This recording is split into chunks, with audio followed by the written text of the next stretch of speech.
Nature is the biggest inspiration in my life, and it's because of my love for nature that I've connected my spiritual path with the cycle of the seasons, and I also have connected my personal development to nature's yearly rhythm. And in this video I'm going to tell you a little bit about my spiritual path, seasonal spirituality, and how I incorporate that in my life.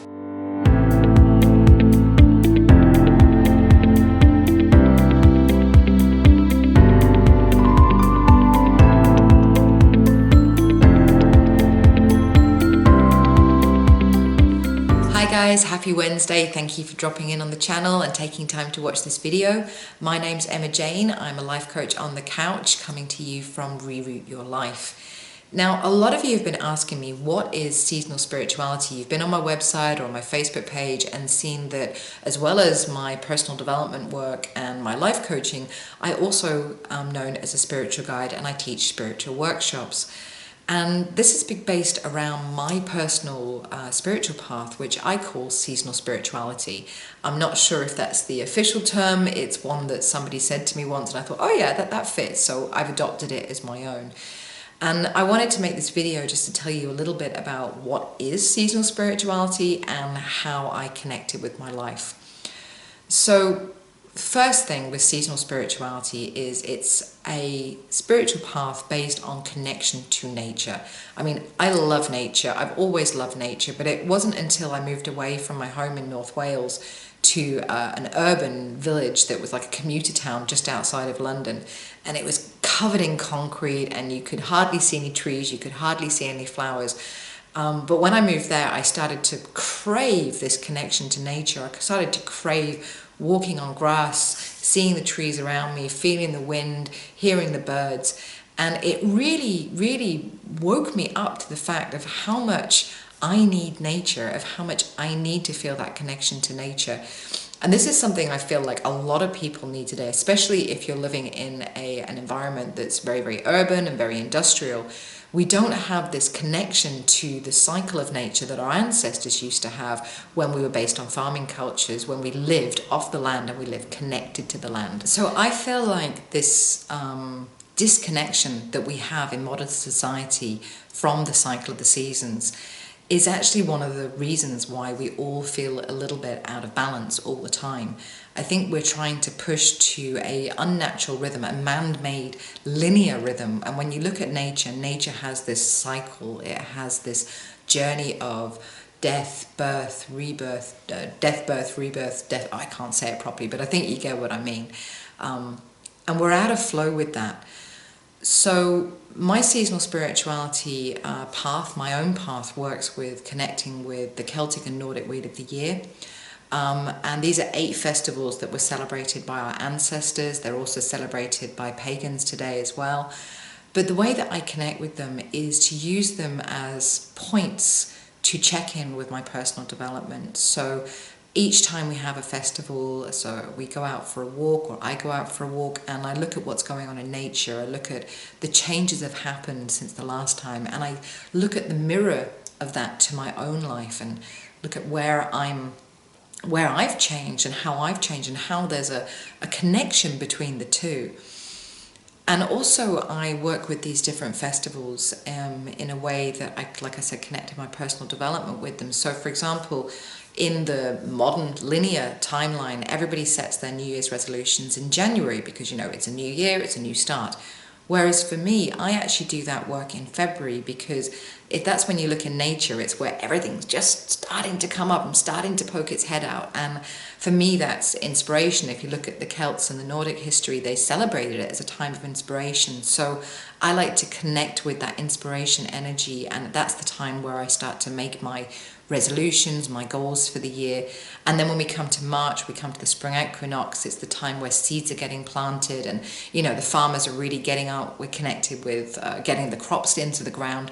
So that's when I start to make my SMART goals, where I start to make my action plans, and I really get going on my goals for the rest of the wheel. And then, like, you know, when I'm looking at August, when the farmers are doing their harvesting, I'm looking at my own harvest and the goals and using that time as an evaluation. So I sort of interconnect these two things, the cycle of nature and the cycle of my life and my cycle of manifestation as one and a whole, if that makes sense. I find that being connected to nature in this way gives me a flow. It gives me a form of peace. It's the foundation of everything that I do. It gives me an understanding of balance within the world. It gives me an understanding of balance within myself. And it makes me enjoy my journey in life so much more. And it's really interesting because the more you work with the change of the seasons, the more you start to realize how they affect us and how it's okay to feel some of the things we're feeling, because, you know, around about the summer solstice or the winter solstice, when we have these big solar shifts, we get this kind of wobble within us. And if you don't really know what that is, then it can be really difficult to accept. You know, start to beat yourself up. Why am I feeling like this? And actually, it's really, really natural. We've got this huge solar shift going on. We've got the day and night being larger and smaller. So they're these huge epic turning points in the cycle of the seasons. And of course they affect us. They affect everything. They affect animals. They affect the plants. They affect the water, the waves, the tides. So it makes so much peace for me, understanding these connections, understanding these points in the year. One of the biggest teachings in seasonal spirituality is that nature is not good, it is not bad, it just is.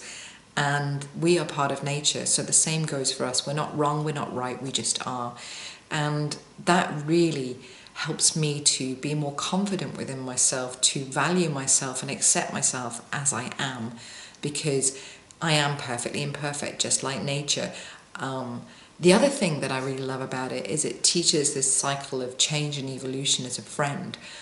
Change is constant and we are constantly evolving. We're constantly growing. So it inspires me to consistently evolve, to accept change and to see it as an opportunity to learn, to grow, to be better as part of myself. For myself and for the people that I've worked with in the workshops that I teach on seasonal spirituality, we've all found it as, it keeps us grounded. It keeps our feet on the ground. One of the things that I really love about this is that you don't have to have a specific faith to work with the Wheel of the Year. You don't have a specific dogma, religious dogma. You don't have to do specific practices. You just need to find your connection with nature. And you can do that individually. So for me, this is really a 21st century religious path or spiritual path, because you get to define your own path. You get to define your own connection. You get to define your own practice. As you can hear, it's something that really means the world to me. It's the heart, core and center of everything I do, whether it's business orientated, life orientated. It's the root that keeps everything together. It allows me to reroot myself, and from strengthening those roots, from strengthening that connection with nature, I'm learning to grow and blossom. And the great thing is, it keeps changing every year. I hope that makes it a little bit clearer for you. If you've got any questions, please ask in the comments below. I love to share more about my spiritual path, and I love to help other people connect with nature in this way. And if you'd like to learn more about it, I have a book coming out. You can find it on Amazon called The Walking the Wheel of the Year, which explains some of the way that I work with seasonal spirituality. But the book is not to tell you how to do it. It's there to give you lots of ideas about how you could do it, and inspiration so that you can find what works for you and what is right for you to connect with nature. The last thing I'll say is that you don't have to live in the countryside to do that. Obviously, you can see from the horses and the walkers going by in this video that I'm lucky enough to live in the countryside. But I practiced seasonal spirituality for many, many, many years, living in a concrete jungle. So it doesn't matter where you are in the world, it doesn't matter where you live. If you want to connect with nature, if you want to reroot in yourself and reroot your life in this way with seasonal spirituality, then you can do that wherever you are. I hope you have a lovely week. Don't forget to subscribe to the channel, ring the bell, like this video, and please share it. Let me know your comments below, what you think of seasonal spirituality and how you connect with nature, because you could inspire me to do something in a different way, and I absolutely love that. I love to learn. Until I see you next week, take care, my darlings, and enjoy your journey.